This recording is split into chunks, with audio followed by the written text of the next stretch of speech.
भारत और बांग्लादेश के बीच की सीमा केवल दो देशों को अलग करने वाली एक भौगोलिक रेखा नहीं है, बल्कि यह दक्षिण एशिया की राजनीति, सुरक्षा, अर्थव्यवस्था और कूटनीति का एक बेहद महत्वपूर्ण केंद्र भी है।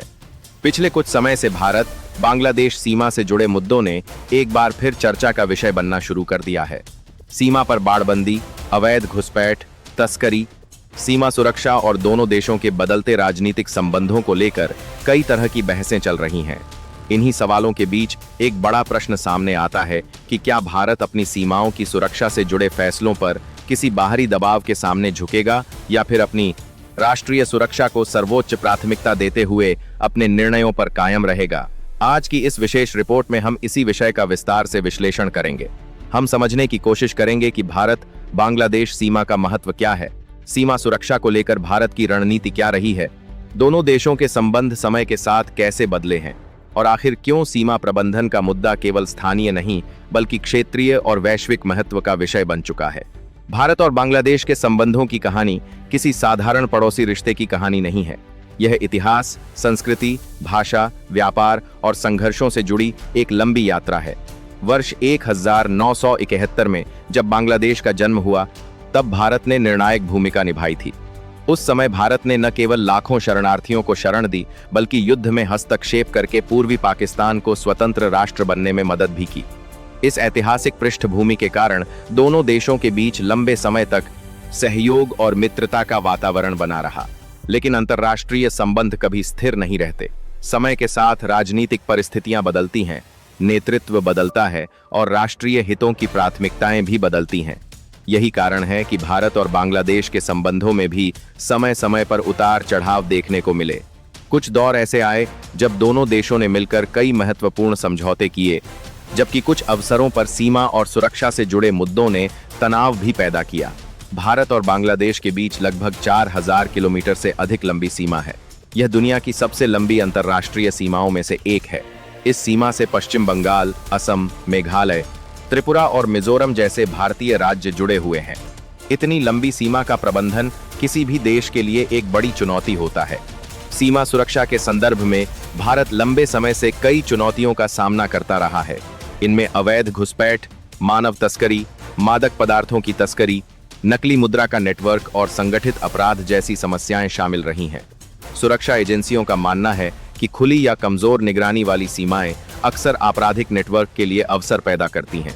यही कारण है कि भारत ने सीमा प्रबंधन को मजबूत बनाने के लिए विभिन्न उपाय अपनाए हैं। इन्हीं उपायों में सबसे महत्वपूर्ण कदमों में से एक सीमा पर बाड़बंदी और आधुनिक निगरानी प्रणाली का निर्माण है। भारत का तर्क है कि सीमा पर फेंसिंग का उद्देश्य किसी पड़ोसी देश के खिलाफ कार्रवाई करना नहीं, बल्कि अवैध गतिविधियों को रोकना और सीमा को अधिक सुरक्षित बनाना है। दुनिया के कई देशों ने अपनी सीमाओं पर सुरक्षा अवसंरचना विकसित की है और भारत भी इसी दिशा में काम कर रहा है। हालांकि सीमा प्रबंधन का मुद्दा हमेशा केवल सुरक्षा तक सीमित नहीं रहता। इसके साथ मानवीय, सामाजिक और राजनीतिक पहलू भी जुड़े होते हैं। सीमा के दोनों ओर रहने वाले लाखों लोगों के बीच पारिवारिक, सांस्कृतिक और आर्थिक संबंध हैं। कई गांव ऐसे हैं जहां सीमा बनने से पहले लोग एक दूसरे के साथ सामान्य जीवन जीते थे। इसलिए जब भी सीमा सुरक्षा से जुड़े बड़े कदम उठाए जाते हैं तो उनका प्रभाव स्थानीय समुदायों पर भी पड़ता है। यहीं से बहस शुरू होती है। एक पक्ष कहता है कि राष्ट्रीय सुरक्षा सर्वोपरि है और सीमा को पूरी तरह सुरक्षित बनाया जाना चाहिए। दूसरा पक्ष यह तर्क देता है कि सुरक्षा उपायों को लागू करते समय स्थानीय आबादी और मानवीय पहलुओं को भी ध्यान में रखा जाना चाहिए। वास्तविकता यह है कि किसी भी लोकतांत्रिक देश को इन दोनों पहलुओं के बीच संतुलन बनाना पड़ता है। अगर हम दक्षिण एशिया के व्यापक परिदृश्य को देखें तो पाएंगे कि यह क्षेत्र केवल स्थानीय राजनीति का केंद्र नहीं, बल्कि वैश्विक शक्तियों के लिए भी महत्वपूर्ण है। हिंद महासागर, बंगाल की खाड़ी, महत्वपूर्ण समुद्री व्यापार मार्ग और तेजी से बढ़ती अर्थव्यवस्थाएं इस क्षेत्र को रणनीतिक रूप से बेहद अहम बनाती हैं। भारत आज दुनिया की सबसे तेजी से बढ़ती बड़ी अर्थव्यवस्थाओं में से एक है। पिछले कुछ वर्षों में उसकी अंतर्राष्ट्रीय भूमिका लगातार बढ़ी है। चाहे G20 की अध्यक्षता हो, ग्लोबल साउथ के देशों के साथ सहयोग हो या इंडो पैसिफिक क्षेत्र में रणनीतिक भागीदारी, भारत का प्रभाव पहले की तुलना में कहीं अधिक मजबूत हुआ है। ऐसे में भारत के पड़ोस में होने वाली हर राजनीतिक घटना का प्रभाव केवल स्थानीय स्तर तक सीमित नहीं रहता। अंतर्राष्ट्रीय विश्लेषक भी इन घटनाओं पर नजर रखते हैं क्योंकि वे क्षेत्रीय स्थिरता और रणनीतिक संतुलन को प्रभावित कर सकती हैं। बांग्लादेश भी दक्षिण एशिया की एक महत्वपूर्ण अर्थव्यवस्था बनकर उभरा है। वस्त्र उद्योग, निर्यात और सामाजिक विकास के कई संकेतकों में उसने उल्लेखनीय प्रगति की है। इसलिए भारत और बांग्लादेश के संबंध केवल सुरक्षा तक सीमित नहीं हैं, बल्कि व्यापार, ऊर्जा, परिवहन और क्षेत्रीय संपर्क से भी जुड़े हुए हैं। दोनों देशों के बीच व्यापार लगातार बढ़ा है। रेलवे, सड़क और जलमार्ग संपर्क को मजबूत करने के लिए कई परियोजनाओं पर काम हुआ है। ऊर्जा सहयोग भी दोनों देशों के रिश्तों का महत्वपूर्ण हिस्सा बन चुका है। यही कारण है कि किसी भी प्रकार का तनाव केवल सीमा तक सीमित नहीं रहता, बल्कि व्यापक आर्थिक प्रभाव भी पैदा कर सकता है। लेकिन हर पड़ोसी संबंध की तरह यहाँ भी कुछ जटिलताएं मौजूद हैं। सीमा विवाद, जल बंटवारा, अवैध गतिविधियां और राजनीतिक बयानबाजी समय समय पर चुनौतियां पैदा करती रहती हैं। जब किसी देश में राजनीतिक परिवर्तन होता है, तब उसकी विदेश नीति और पड़ोसी देशों के प्रति दृष्टिकोण में भी बदलाव आ सकता है। विश्लेषकों का मानना है कि घरेलू राजनीति कई बार विदेश नीति को प्रभावित करती है। किसी भी देश की सरकार अपने आंतरिक राजनीतिक समीकरणों को ध्यान में रखते हुए कुछ मुद्दों पर सख्त या नरम रुख अपना सकती है। यही कारण है कि सीमा और राष्ट्रीय सुरक्षा जैसे विषय अक्सर घरेलू राजनीति में भी प्रमुख स्थान रखते हैं। भारत की दृष्टि से देखें तो सीमा सुरक्षा का प्रश्न केवल वर्तमान का नहीं बल्कि भविष्य का भी है। देश की सुरक्षा एजेंसियां लंबे समय से ऐसी व्यवस्था विकसित करने का प्रयास कर रही हैं जिससे सीमा की निगरानी अधिक प्रभावी हो सके। इसके लिए आधुनिक प्रभावी करने के बाद बंदरें हैं जिन्हें सालों से बाद देखा है, वो अंदरी के दौरान बनाने वाले देखा गया है। तकनीक, सेंसर, ड्रोन, स्मार्ट फेंसिंग और निगरानी नेटवर्क का उपयोग बढ़ाया जा रहा है। स्मार्ट फेंसिंग की अवधारणा पारंपरिक बाड़बंदी से अलग है। इसमें केवल भौतिक अवरोध ही नहीं बल्कि इलेक्ट्रॉनिक निगरानी प्रणाली भी शामिल होती है।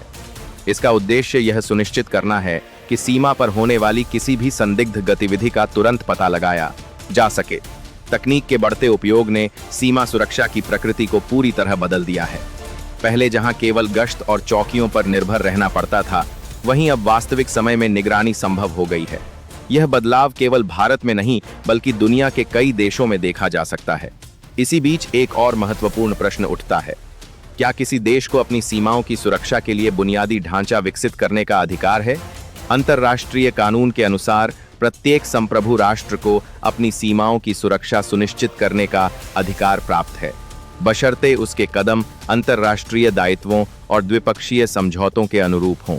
यही कारण है कि सीमा सुरक्षा को लेकर होने वाली बहसों में अक्सर दो बातें साथ चलती हैं: राष्ट्रीय संप्रभुता और अंतर्राष्ट्रीय सहयोग।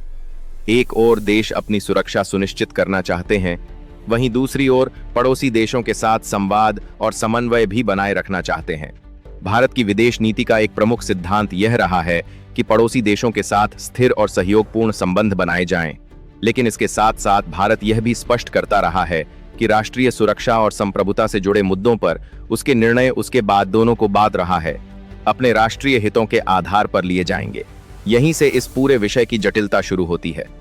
एक तरफ क्षेत्रीय सहयोग की आवश्यकता है, दूसरी तरफ सुरक्षा चुनौतियों का समाधान भी जरूरी है। इन दोनों उद्देश्यों के बीच संतुलन बनाना किसी भी सरकार के लिए आसान नहीं होता।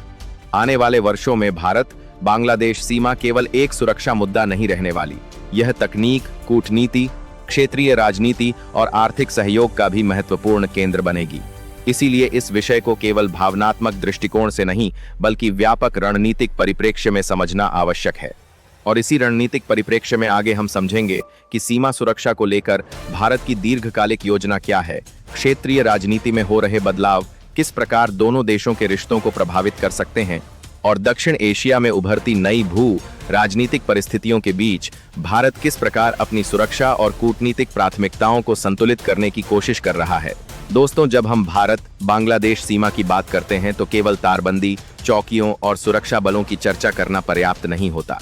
इसके पीछे एक बहुत बड़ा भू राजनीतिक परिदृश्य काम करता है, जिसे समझे बिना इस पूरे मुद्दे की गंभीरता को नहीं समझा जा सकता। आज दक्षिण एशिया केवल क्षेत्रीय राजनीति का केंद्र नहीं है, बल्कि यह दुनिया की बड़ी शक्तियों की रणनीतिक प्राथमिकताओं का भी महत्वपूर्ण हिस्सा बन चुका है। पिछले एक दशक में वैश्विक राजनीति में बड़े बदलाव देखने को मिले हैं। दुनिया धीरे धीरे एक ऐसे दौर में प्रवेश कर रही है जहां आर्थिक प्रतिस्पर्धा, तकनीकी प्रभुत्व आपूर्ति श्रृंखलाओं की सुरक्षा और समुद्री मार्गों पर नियंत्रण पहले से कहीं अधिक महत्वपूर्ण हो चुके हैं। ऐसे समय में हिंद महासागर और बंगाल की खाड़ी का महत्व लगातार बढ़ रहा है। यही वह क्षेत्र है जहां भारत और बांग्लादेश दोनों स्थित हैं। बंगाल की खाड़ी केवल एक समुद्री क्षेत्र नहीं, बल्कि एशिया की आर्थिक गतिविधियों का एक प्रमुख केंद्र बनती जा रही है। ऊर्जा आपूर्ति, व्यापारिक जहाजों की आवाजाही और क्षेत्रीय संपर्क परियोजनाएं इसे रणनीतिक दृष्टि से अत्यंत महत्वपूर्ण बनाती हैं। यही कारण है कि दुनिया की कई बड़ी शक्तियां इस क्षेत्र में अपनी उपस्थिति और प्रभाव बढ़ाने की कोशिश कर रही हैं। भारत इस क्षेत्र में एक स्वाभाविक शक्ति के रूप में उभर रहा है। उसकी बढ़ती अर्थव्यवस्था, विशाल जनसंख्या, तकनीकी क्षमता और सैन्य शक्ति ने उसे वैश्विक मंच पर एक अलग पहचान दी है। कई अंतर्राष्ट्रीय विशेषज्ञों का मानना है कि आने वाले दशकों में भारत विश्व व्यवस्था को प्रभावित करने वाले प्रमुख देशों में शामिल होगा। इसी कारण भारत के पड़ोस में होने वाली घटनाओं को अंतर्राष्ट्रीय स्तर पर भी ध्यान से देखा जाता है। चाहे वह नेपाल की राजनीति हो, श्रीलंका की आर्थिक स्थिति हो, मालदीव की रणनीतिक दिशा हो या बांग्लादेश की आंतरिक परिस्थितियां, इन सभी का असर व्यापक क्षेत्रीय संतुलन पर पड़ सकता है। बांग्लादेश की बात करें तो उसने पिछले वर्षों में आर्थिक विकास के क्षेत्र में उल्लेखनीय प्रगति की है। वस्त्र उद्योग, निर्यात, महिला सशक्तिकरण और सामाजिक विकास के कई क्षेत्रों में उसकी उपलब्धियों की चर्चा अंतर्राष्ट्रीय मंचों पर होती रही है। लेकिन किसी भी देश की तरह वहां भी राजनीतिक प्रतिस्पर्धा, वैचारिक मतभेद और सत्ता संघर्ष मौजूद हैं। विश्लेषकों का मानना है कि किसी भी लोकतांत्रिक व्यवस्था में सरकारों का बदलना स्वाभाविक प्रक्रिया है। नई सरकारें अक्सर अपनी प्राथमिकताओं के अनुसार विदेश नीति को नया स्वरूप देती हैं। कभी सहयोग पर जोर बढ़ता है तो कभी कुछ मुद्दों पर अधिक कठोर रुख देखने को मिलता है। यही कारण है कि भारत और बांग्लादेश के संबंधों का मूल्यांकन केवल एक समय विशेष की घटनाओं के आधार पर नहीं किया जा सकता। भारत के लिए सबसे बड़ी प्राथमिकताओं में से एक है पूर्वोत्तर राज्यों की सुरक्षा और विकास। असम, त्रिपुरा, मेघालय, मिजोरम और अन्य पूर्वोत्तर राज्यों का मुख्य भूभाग से संपर्क ऐतिहासिक रूप से चुनौतीपूर्ण रहा है। पिछले वर्षों में भारत ने सड़क, रेल, हवाई और जल संपर्क को बेहतर बनाने के लिए बड़े पैमाने पर निवेश किया है। इन परियोजनाओं की सफलता काफी हद तक सीमा क्षेत्रों की स्थिरता पर निर्भर करती है। यदि सीमा क्षेत्र सुरक्षित और शांतिपूर्ण रहते हैं तो व्यापार, पर्यटन और आर्थिक विकास को बढ़ावा मिलता है। लेकिन यदि सीमा पर लगातार तनाव बना रहे तो विकास की गति प्रभावित हो सकती है। यही कारण है कि भारत सीमा सुरक्षा को केवल रक्षा का विषय नहीं, बल्कि विकास का भी विषय मानता है। सरकार और सुरक्षा एजेंसियों का दृष्टिकोण यह है कि सुरक्षित सीमा आर्थिक गतिविधियों के लिए अनुकूल वातावरण तैयार करती है। निवेशक भी उन्हीं क्षेत्रों में निवेश करना पसंद करते हैं जहां स्थिरता और सुरक्षा मौजूद हो। इसी संदर्भ में स्मार्ट फेंसिंग और आधुनिक निगरानी प्रणाली की भूमिका महत्वपूर्ण हो जाती है। आज की दुनिया में सुरक्षा केवल सैनिकों की संख्या से तय नहीं होती, बल्कि तकनीक की क्षमता से भी निर्धारित होती है। Drone, sensor, night vision system, radar network और कृत्रिम बुद्धिमत्ता आधारित निगरानी प्रणाली सीमा प्रबंधन का नया चेहरा बन चुकी हैं। भारत ने भी इस दिशा में कई कदम उठाए हैं। उद्देश्य यह है कि सुरक्षा बलों को अधिक सटीक और त्वरित जानकारी मिले ताकि किसी भी संदिग्ध गतिविधि का तुरंत जवाब दिया जा सके। तकनीकी समाधानों का एक और लाभ यह है कि वे मानवीय संसाधनों पर दबाव कम करते हैं और निगरानी की प्रभावशीलता बढ़ाते हैं। लेकिन सुरक्षा के साथ साथ कूटनीति भी उतनी ही महत्वपूर्ण होती है। इतिहास बताता है कि केवल सैन्य उपाय किसी भी सीमा समस्या का स्थायी समाधान नहीं दे सकते। संवाद, विश्वास निर्माण और सहयोग की प्रक्रिया भी आवश्यक होती है। भारत और बांग्लादेश ने अतीत में कई जटिल मुद्दों को बातचीत के माध्यम से सुलझाया है। भूमि सीमा समझौता इसका एक प्रमुख उदाहरण माना जाता है। इस समझौते ने दशकों पुराने एन्क्लेव विवाद को समाप्त किया और लाखों लोगों के जीवन को प्रभावित करने वाली समस्याओं का समाधान किया। इसे अक्सर दक्षिण एशिया में शांतिपूर्ण कूटनीति की एक सफल मिसाल के रूप में प्रस्तुत किया जाता है। यही अनुभव यह संकेत देता है कि भविष्य की चुनौतियों का समाधान भी सहयोग और संवाद के माध्यम से खोजा जा सकता है। हालांकि इसका अर्थ यह नहीं कि सुरक्षा चिंताओं की अनदेखी की जाए। वास्तविक चुनौती सुरक्षा और सहयोग के बीच संतुलन स्थापित करने की है। आज की वैश्विक राजनीति में सूचना युद्ध भी एक बड़ा हथियार बन चुका है। सोशल मीडिया, डिजिटल प्लेटफॉर्म और ऑनलाइन प्रचार अभियानों के माध्यम से जनमत को प्रभावित करने की कोशिशें लगातार बढ़ रही हैं। कई बार सीमा या सुरक्षा से जुड़े मुद्दों पर ऐसी सूचनाएं फैलती हैं जिनमें तथ्य और राय का मिश्रण होता है। इसलिए किसी भी संवेदनशील विषय का विश्लेषण करते समय विश्वसनीय स्रोतों और प्रमाणित तथ्यों पर ध्यान देना आवश्यक है। भावनात्मक प्रतिक्रियाएं तात्कालिक समर्थन तो प्राप्त कर सकती हैं, लेकिन दीर्घकालिक नीति निर्माण तथ्यों और रणनीतिक आकलन पर आधारित होता है। भारत की राष्ट्रीय सुरक्षा व्यवस्था पिछले कुछ वर्षों में काफी विकसित हुई है। विभिन्न एजेंसियों के बीच समन्वय, तकनीकी क्षमता और त्वरित प्रतिक्रिया तंत्र को मजबूत किया गया है। इसके साथ साथ सीमा क्षेत्रों में बुनियादी ढांचे का भी विस्तार हुआ है। नई सड़कें, पुल, संचार नेटवर्क और सुरक्षा चौकियां इस व्यापक रणनीति का हिस्सा हैं। सीमा पर तैनात सुरक्षा बलों की भूमिका भी अत्यंत महत्वपूर्ण है। कठिन भौगोलिक परिस्थितियों, मौसम की चुनौतियों और लगातार सतर्कता की आवश्यकता के बीच वे अपनी जिम्मेदारियां निभाते हैं। सीमा प्रबंधन केवल नीति निर्माताओं का कार्य नहीं, बल्कि हजारों सुरक्षा कर्मियों के समर्पण और अनुशासन पर भी निर्भर करता है। दूसरी ओर, स्थानीय समुदायों की भूमिका को भी नजरअंदाज नहीं किया जा सकता। सीमा क्षेत्रों में रहने वाले नागरिक अक्सर सुरक्षा एजेंसियों और प्रशासन के लिए महत्वपूर्ण साझेदार साबित होते हैं। उनकी जानकारी और सहयोग कई बार अवैध गतिविधियों को रोकने में मदद करता है। आने वाले समय में भारत और बांग्लादेश दोनों के सामने एक साझा चुनौती होगी। कैसे सीमा को सुरक्षित रखते हुए वैध व्यापार और लोगों के बीच संपर्क को बढ़ावा दिया जाए। यदि दोनों देश इस दिशा में संतुलित रणनीति अपनाते हैं तो सीमा विवाद के बजाय सीमा सहयोग का मॉडल विकसित हो सकता है। दक्षिण एशिया की स्थिरता काफी हद तक भारत और बांग्लादेश जैसे देशों के रिश्तों पर निर्भर करती है। दोनों देशों की आबादी, अर्थव्यवस्था और भौगोलिक स्थिति उन्हें क्षेत्रीय राजनीति में विशेष महत्व प्रदान करती है। इसलिए किसी भी तनाव को केवल द्विपक्षीय घटना के रूप में नहीं, बल्कि व्यापक क्षेत्रीय संदर्भ में भी देखा जाता है। अंततः यह समझना आवश्यक है कि राष्ट्रीय सुरक्षा और पड़ोसी देशों के साथ सहयोग दोनों एक दूसरे के विरोधी नहीं है। एक मजबूत और आत्मविश्वासी राष्ट्र अपनी सीमाओं की रक्षा भी कर सकता है और अपने पड़ोसियों के साथ रचनात्मक संबंध भी बनाए रखे सकता है। भारत की चुनौती और अवसर दोनों इसी संतुलन में निहित हैं। आने वाले वर्षों में यह देखना दिलचस्प होगा कि तकनीक, कूटनीति, आर्थिक सहयोग और क्षेत्रीय राजनीति किस प्रकार भारत बांग्लादेश संबंधों को नया स्वरूप देती है। लेकिन एक बात स्पष्ट है, सीमा सुरक्षा का प्रश्न केवल वर्तमान की बहस नहीं, बल्कि भविष्य की रणनीतिक दिशा तय करने वाला विषय बन चुका है।